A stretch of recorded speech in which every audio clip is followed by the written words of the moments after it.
Hi guys, for today's vlog, so ito requested topic to ni Odi at sigurado na may makaka-relate dito kaya makinig kayo mabuti. So hindi po madali ang proseso pero may paraan. So hindi mo na magilap ang umutang sa'yo. So bibigyan ko kayo ng kumpletong legal na gabay para ma-file mo pa rin ang kaso. Kabayan, kung may umutang sa'yo at biglang nawala, walang tugon, walang contact, huwag mong isipin na wala nang magagawa. May malinaw na legal na proseso para dito. So sa video na ito, ibibigay ko sa iyo ang kumpletong step by step na gabay mula simula hanggang matapos. Step 1, tipunin ang lahat ng ebidensya mo. Bago ka pa man kumilos, kolektahin mo Emirates ID at passport niya kung meron ka. Contact details, kontrata o kasunduan kahit chat message nyo lang. Bank transfer records at anumang proof ng utang. Kailangan mo ito bago ka pa man mag-file dahil ito ang magiging basihan ng buong kaso mo. Step 2, magpadala ng formal demand letter.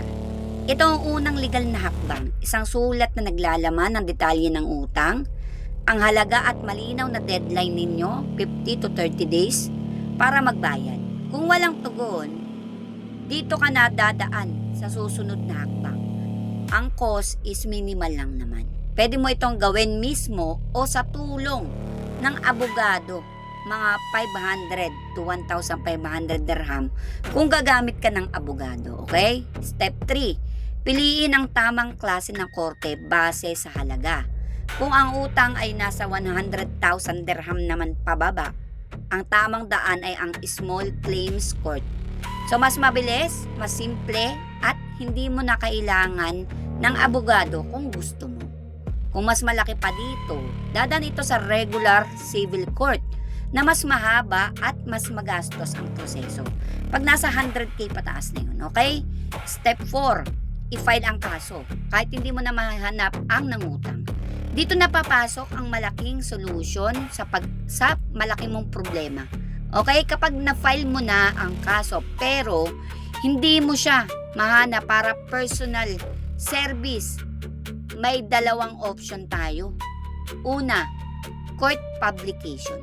Ipapublish ang notice sa official na website ng korte o sa newspaper. Kailangan mo lang mag-submit ng request o petition dito.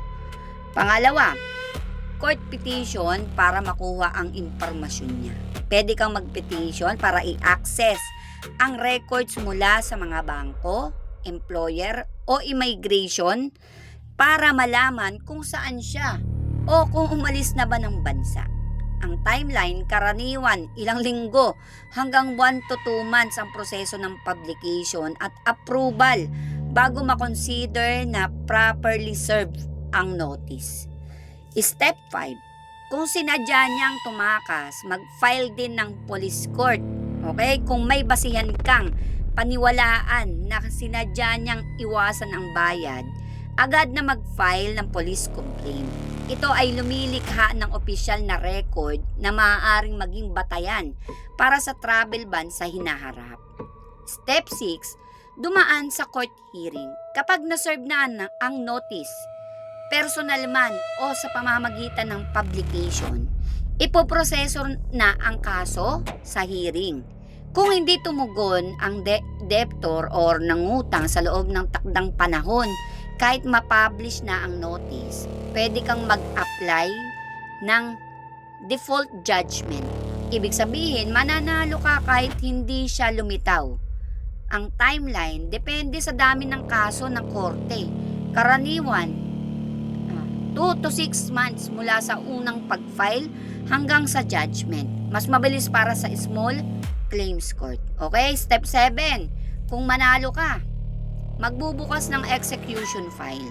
Ito ang huling hakbang para talagang mabawi ang pera mo. Ang execution judge ay mag-aabiso sa mga nangutang na magbayad sa loob ng maikling panahon. Karaniwan around 5 days lang.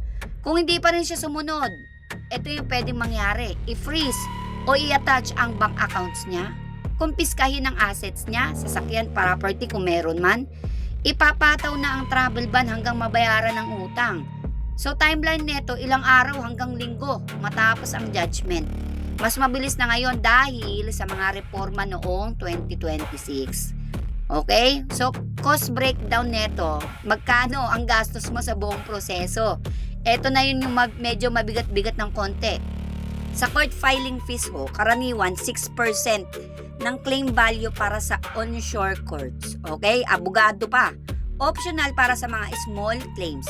Mag-iiba depende sa complexity, pero maghahanda ng ilang libong dirham kung malaki o komplikado ang kaso. Pangatlo, transaction fees. Kung may dokumentong hindi Arabic, kailangan itong i-translate. Karagdagang gastos to pag magpapatyping pa kayo.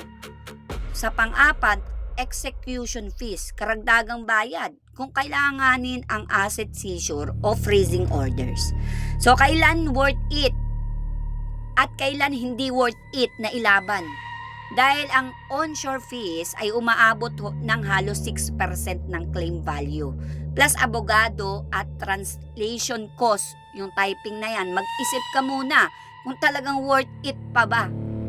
Kung ang utang ay malaki, halimbawa nasa 5,000 dirham pataas, at may makukuhang assets ang nangutang sa UAE, mas mainam ang buong legislation dahil mas malaki ang tsansa mong mabawi ang gastos mo.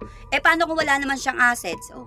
Kung napakaliit naman na halaga, halimbawa mga 500 to 1,000 dirham at mahirap na talaga hanapin ang nangutang, mas praktikal ang isang notarized legal notice na lang bilang final na hakbang.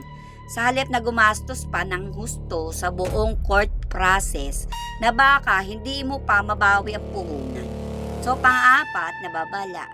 Kung umalis na siya ng UAE, kung nakumpirma mong wala na siya sa bansa, mas komplikado, di ba? Cross-border debt recovery na ito at hindi otomatikong kinikilala ng UAE ang foreign judgments.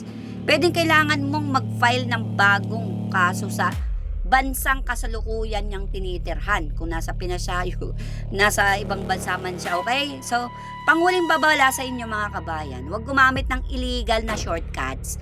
Huwag mo siyang i-post sa social media bilang wanted o utangan, lalo na dito sa UAE. Labag po yan sa batas ng UAE, cyber defamation ho yan. At pwede kang makasuhan ng pamismo kahit tama ang reklamo mo.